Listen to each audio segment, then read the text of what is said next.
बिस्मिल्लाहिर्रहमानिर्रहीम। अस्सलाम वालेकुम नाज़रीन और सामीन। आज 13 अक्टूबर 2020 और आलू के काश्तकारान से मैं मुखातिब हूँ।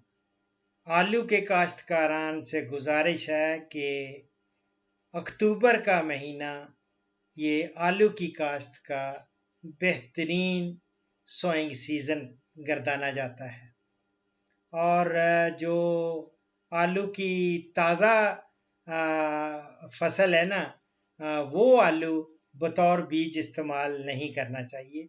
वो करने क्यों नहीं करना? इसलिए कि वो डार्मेंट होता है और इसकी डार्मेंट होता है, खाबीदगी की हालत में होता है, सोया होता है। वो जागता कब है? जब वो फूटता है। वो कब फूटता है, कितनी देर बाद? वो 10 से 12 तकरीबन हफ्ते के बाद अगर पड़ा रहे तो फिर उसके बाद ये फूटना शुरू होता है। उसकी खाबीदगी वो या डारमेंसी वो ख़त्म होती है और डारमेंट को नहीं लगाना, डारमेंसी टूटा हुआ हो। और इसके लिए आपने बीमारी से पाक तस्दीक शुदा बीज वो इस्तेमाल करना है। और जिन लोगों ने भी कोल्ड स्टोर में रखे हुए हैं सीड, आम तौर पे कोल्ड स्टोर में रखा होता है और कोल्ड स्टोर से आपने निकलवा के कितने दिन पहले, कम से कम आप 10 दिन पहले बीज को आपने कोल्ड स्टोर से निकालना है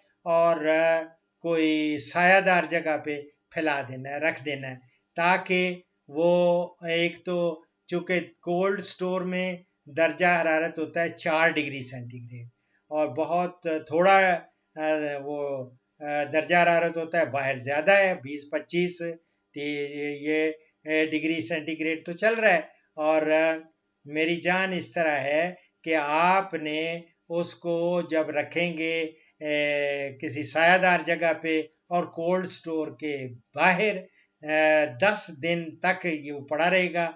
10 दिन पहले बुआई से पहले तो वो एक तो एक्लेमेटाइज कहते हैं हम लोग कि वो दर्जा हरारत जो है उससे मानूस हो जाएगा, वो एक्लेमेटाइज हो जाएगा और उससे फिर शगुफे भी फूटना शुरू हो जाएंगे और वो बेहतरीन टाइम है। अब रहा कि कितना दरकार है 1 एकड़ के लिए, अक्टूबर की काश्त जो होती है ना, इसको ये खज़ां की काश्त हम कहते हैं, मौसम खज़ां या ऑटम क्रॉप।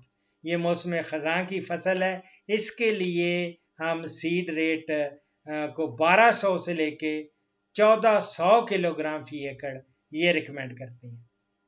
और जहाँ तक रहा कि कीमियाई खादें वो ज़मीन में जब तैयार करनी है वो कितनी डालनी है, तो उसके लिए डीएपी वो कोई 2.25 बोरी डीएपी डाल लें और इसके बाद यूरिया को 1.5 बोरी यूरिया डालें और एसओपी 2 बोरी डाल लें और साथ जिंक सल्फेट भूलना नहीं है।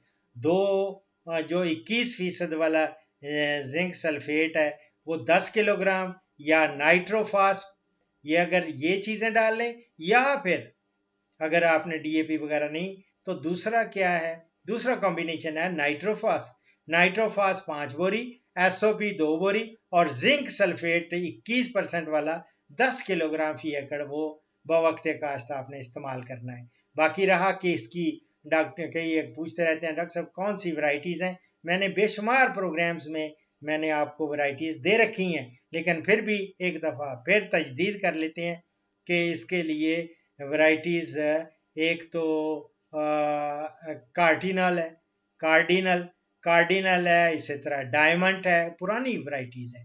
कार्डिनल भी है, डायमंड भी है और इसी तरह फैसलाबाद सफ़ेद है, फैसलाबाद सुर्ख है, एक SH5 है, इसी तरह लेडी रोजेटा भी है और इसी तरह करोडा है, एक साहिवाल 704 है और अब एक नई आई है वो PRI यानी पोटैटो रिसर्च इंस्टीट्यूट की है, PRI रेड।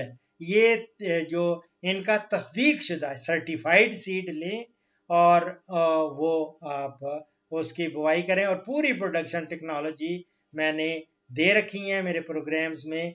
आलू की काश्त डॉक्टर अशरफ साहिबजादा या आलू की production technology doctor Ashraf Sahibzada आपको मिलेंगी। आप उनसे पूरी रहनुमाई हासिल करें। इंशाल्लाह इसके बाद आपको लहसुन के बारे में और लहसुन के काश्तकारान चूँकि सब्जियात के लिए मैं अब गुजारिशात कर रहा हूँ, तो इसके बाद लहसुन का अक्टूबर हो और लहसुन मैं इंशाल्लाह इसके बाद लहसुन वालों से मुखातब हूँगा और उनसे भी ज़रूरी गुजारिशात करूँगा। दुआओं में याद रखें। फ़ीमान अल्लाह।